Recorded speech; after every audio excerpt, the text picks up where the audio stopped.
People, deluded, I'm back again. The original and the only original tactics man. What was I going to say? Now, on Sunday, it's Arsenal versus Southampton. You've seen my preview at this point. So we might as well just touch on a little bits and pieces of what we could possibly expect from Southampton tactically. Now, they've got a new manager, so it's going to be a bit tricky. I mean, I could have went behind the scenes and ran what I expect based on his managerial history and stuff like that, but we ain't really got time, and to be honest, it's not necessarily relevant. So yeah, let's crack on.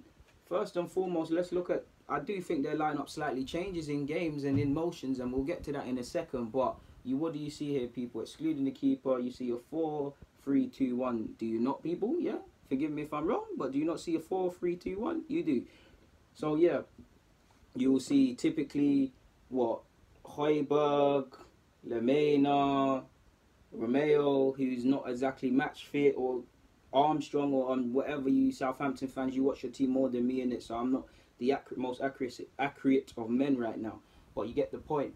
You'll see either Redmond, or you might even see Armstrong either in one of these two positions. Their jobs is to help press together and stuff, and it is a good formation. Before I touch on how it changes, areas to exploit. They can't defend. How many times, it doesn't matter where Vestergaard plays, how many times have you seen Vestergaard not sniffing danger? He gets caught up high in the field, or like you saw in the other day, he was dwelling as the last man. Their fullbacks can't read danger. Now, if this is Ryan Bernstein, I'm not sure of his fitness and stuff, Southampton fans, but he's very good going forward and he's decent defensively.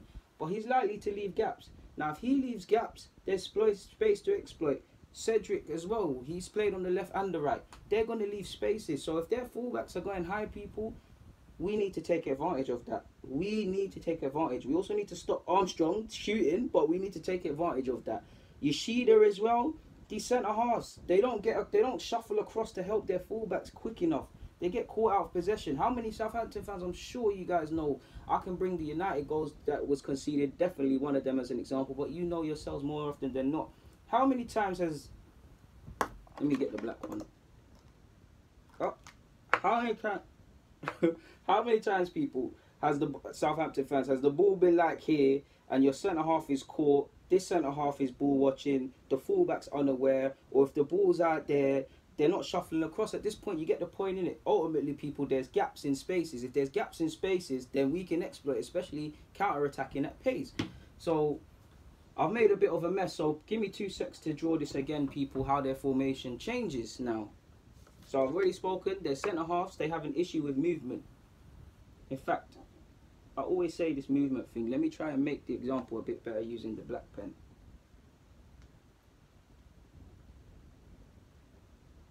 Now a back line,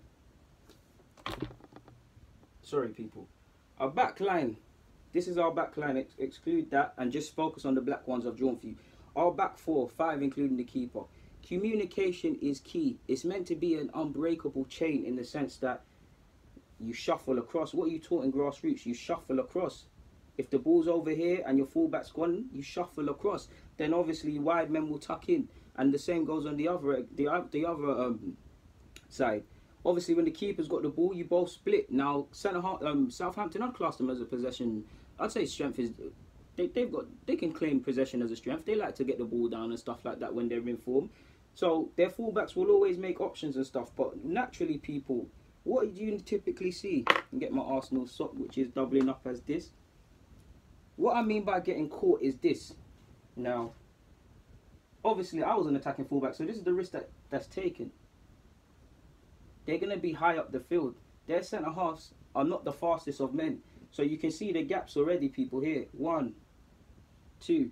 Now, logically speaking, it's not going to exactly be like this, because you'll probably have Romeo or something like that drop in to sit. But that, if he does that, he's a midfielder. So if you can imagine us on a football pitch, not the best of examples, this back line is likely to be higher. If this line is playing, if they're playing a high line because they want to get onto the ball and stuff like that, people, what does that mean? We're quicker than them. So Aubameyang, there's pockets.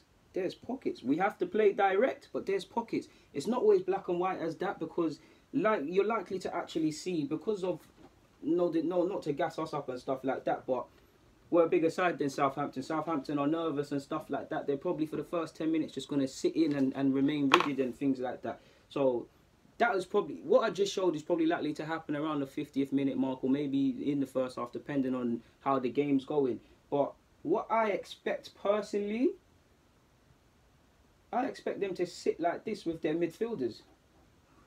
So it might not be accurate. So we're gonna have to break them down, people. Obviously, they're not the most switched on defensive unit anyways as a side. But because of, and they're not in the best of form. So if you can get in behind and ask questions, there'll be issues. But you would at least, if you're the manager, to give your team half a chance against an informed side at Arsenal, 20-21 games unbeaten, you're gonna make your three midfielders sit. Obviously, the fullbacks can go and stuff like that. You're going to make your strikers or attacking men press from the front. But you're going to tell them to sit. Now, the fullbacks have an impossible task because they have to sit, but they also have to provide an option. Because think about it, people. If fullback on either side is not showing the willingness to get in behind and stuff like that, and Bellerin's got the joy, and obviously, like I just said, this side, they're setting up like this because they don't expect the ball. They don't want the ball. We're dominating possession. If Bellerin's here and him and the centre-half, you can draw them in, people. They're dominating play. They ain't really got nothing to think about. And he's got the winger on lock, but the fullback's not attacking. Then what is Bellerin going to do? Or any competent midfielder or fullback, sorry, should do? Get forward. If I'm him, because I was that right back, I'm coming forward to help my man, to help my Don. Then we can hit 1-2s. Then we can put balls into the box. You see what I'm saying, people? But we're going off topic slightly there. Back to how I said I think they'll set up. Obviously you saw the formation, and I think their formation will alter only slightly if you look at them, only slightly. And admittedly, this is I've spoken with Southampton fans. I've known one, big up himself. This is more likely what you're going to see is 4-2-2. Yeah, that makes sense. 4-2-2-2. Yeah. Yeah, that does make sense. Let me draw the keeper. Yeah, it does make sense. I'm not an idiot. Yeah. 4 + 6 is 10, and keeper's 11. Yeah. I almost scared myself for a second. But I think what you're more likely to see is this. Wait, so Romeo, Højbjerg, Armstrong, Lemena,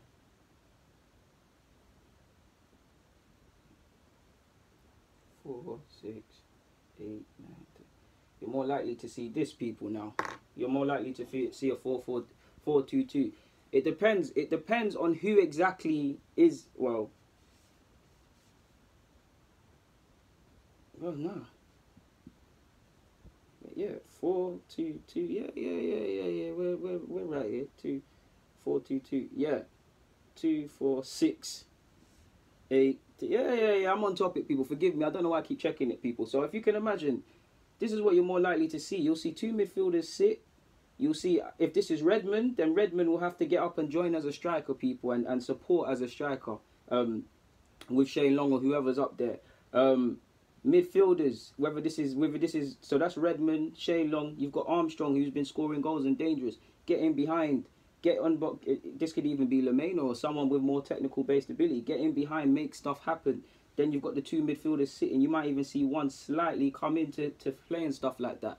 So obviously, if they're playing like this, our defense has to be switched on, so you can see it. But you could also see gaps. So yeah, we might play you could say we technically play three in midfield. You could say we play a pivot. So our midfield will probably have to be wary of that. And even this, we need to be wary, because you could, if they do set up like this, you'd think at a period either Lacazette or Aubameyang, there's not going to be any service for them. So maybe at times let's not be patient. Let's hit balls in behind and try and work for the ball and stuff like that. I think there are things we need to look out for.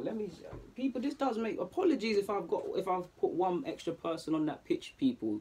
Admittedly it's easier when I can see it on a visual field and stuff like that. But if I've included one more man, forgive me, people. That keeps playing on my mind. Wait.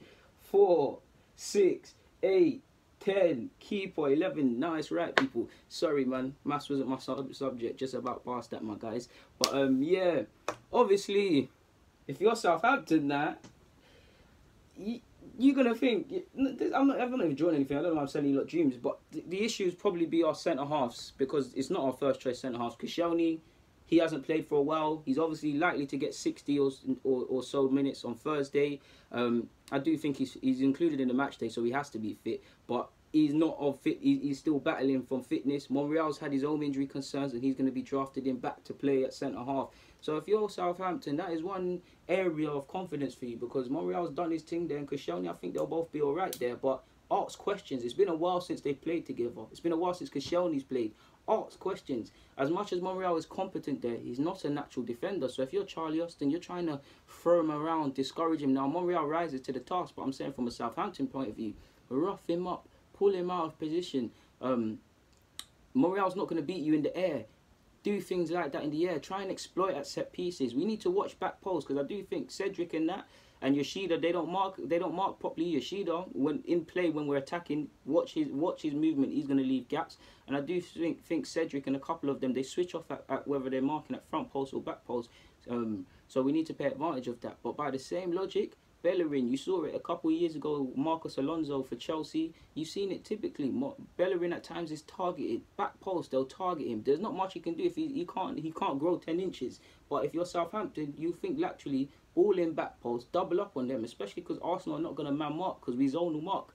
So they're going to mark zones. And the one players that do mark is typically a mismatch, typically, people. So you'd think, ask questions. So I must admit, people, do we go free at the back? Who do we play? Like, this is a bit wild, people. Let me draw it. Free at the back. Give us a bit of protection. Right back. Xhaka. Torreira. Mesut Ozil. Aubameyang. Now, I know initially I said in the video before this, or part of this vid, I said I'd actually go with Lacazette and Aubameyang. Now I would, but to humour me, people, I know that these two are able to play centre halves and things like that, so we should be able to go forward at the back, and my gut is to go forward at the back, but a stretch of another strand of it could be this, people. Now, just to give us a bit more protection. Now, hear me out. I think Koscielny play on the left hand. You know what? I think Monreal should be the left-hand side centre-half in this if we play free at the back, because he'll link up with Kola. Who knows? If we're dominating the game, he could go forward and stuff like that. Obviously, we want him to defend first. But I'd say Monreal, obviously Koscielny, maybe Elneny, you know. Obviously, we've got young centre-halves and stuff like that, but I'm wary of throwing these. Obviously, it's sink or swim in football, but I'm wary of throwing the likes of Medley, Ballard. He's a long way away from it, but Bailey and the younger lot, throwing them in. So possibly Elneny. Now Elneny is decent on the ball. I stress the word decent and nothing more. He's been used at centre half, and he ultimately presents another centre half option. So there's that. You obviously got Xhaka and Torreira there.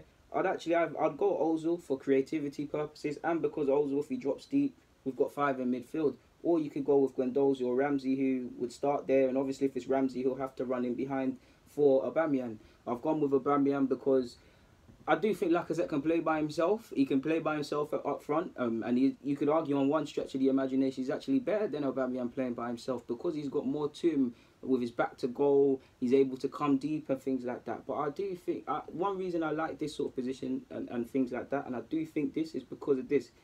Aubameyang might not be in the game for 70 minutes, but one thing he gives them centre-halves, he's quicker than them. So if you're a centre-half, you can... Lacazette ain't slow, but you fancy yourself in a foot race. Aubameyang, you know, if you don't drop off a couple... Think about it, people. You know... Let me use the blue one. Think about it. If you're a centre-half, and you know Aubameyang is going to breeze you out, people. You can't even see it. Sorry, people. It's not even a... Felt tips being an enemy of progress. Yeah, you say this is the centre-half, people. Why are you going to get in a foot race with Aubameyang? You're going to drop deep.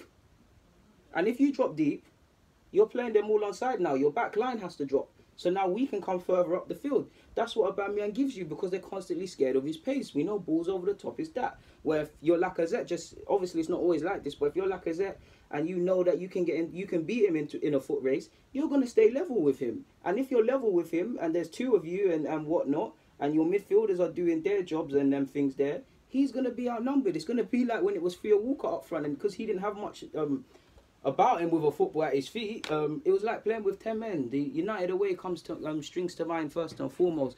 So yeah, I don't feel I'm missing anything else out. I've already mentioned how Lemaitre is going to pull the strings, how we can exploit them at set pieces. They have an issue marking and following runners. similar to us to a degree. So we need to take advantage. I need us to be brave. I need us to be positive as well, people. So yeah, I'd probably still go with 4 at the back. The same formation and personnel that I selected in the first video that you saw. But yeah, this has given me a lot to ponder. But regardless, I hope I've given you guys some content or something to take away from this. If not, apologies from the bottom of my heart. By the same token, from the bottom of my heart, people, thank you for taking the time to watch this and whatnot. It means the world. If you've got any comments, comment, subscribe, and do the rest, man. No question is stupid. We welcome all sorts of comments, man. Any video suggestions is also welcome. But as for now, Southampton versus Arsenal preview from a tactical point of view, I'm out, people. Stay safe, stay blessed, and stay deluded, people. I'm out.